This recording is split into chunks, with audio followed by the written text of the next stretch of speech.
Hey everybody, it's Jason Blaha here. Once again, it is time for my client Lewis's vlog. And as you guys know, people who've seen the previous backstory, you know his whole backstory. I don't want to tell the whole thing again, but we've been rebuilding. He's been bulking up, and now we've started a cut because he got to a point where, he felt like body fat was getting too high for his own comfort.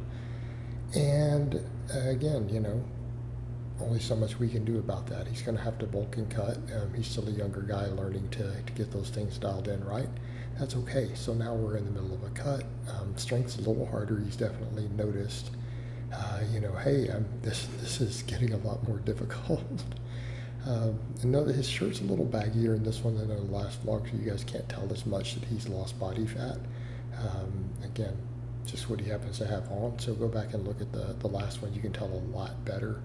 I always remind guys of that. Baggy t-shirts will always make you look like you have less muscle and more body fat, no matter what shape you're in. Just an FYI, guys.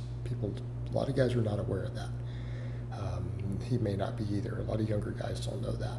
A baggy t-shirt will take 10 pounds of muscle off you and put 20 pounds of fat on you as far as the way you're perceived, no matter where you start at.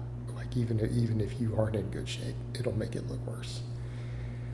So just an FYI. So again, this is not a good representation today of that he has lost considerable body fat and weight recently, doing a bit of a cut, compared to the last vlog.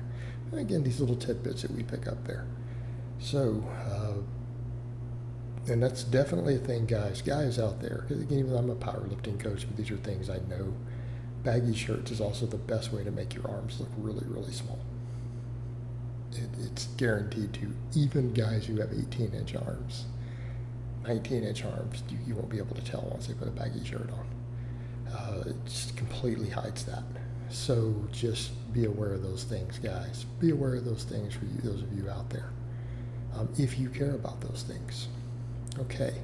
So his training right now is very, very basic. While he's cutting, we're running conjugate with just enough of a maintenance, running 4 max effort upper, 4 max effort lower lifts. We're coming in doing some hypertrophy work. We're limiting the volume based around his recovery because he is struggling with it. And I told him at first, well, we need to cut a little slower, bump the calories up just a hair, right? Bump them up a hair. Lose weight a little slower, and then we'll go back into gaining. The plus side, though, when you do lose a little strength and muscle when cutting, as long as it's kept conservative, you do tend to regain it very, very quickly. Okay, as long as you don't lose a lot, as long as you don't use a lot. Once you go back into a calorie surplus, you're good. But as far as his lifting goes, you guys can tell from the upper days, it's benching, we're doing rowing, we're doing barbell rows there, flat bench.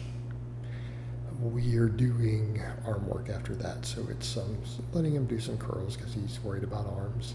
JM presses, a little bit of band press downs. Now for the lower body, we are doing some dumbbell rows because I want to get a little more back volume in for him, and because his work capacity is making it hard to get in all the work we would like for lower body on the deficit. He is struggling with it.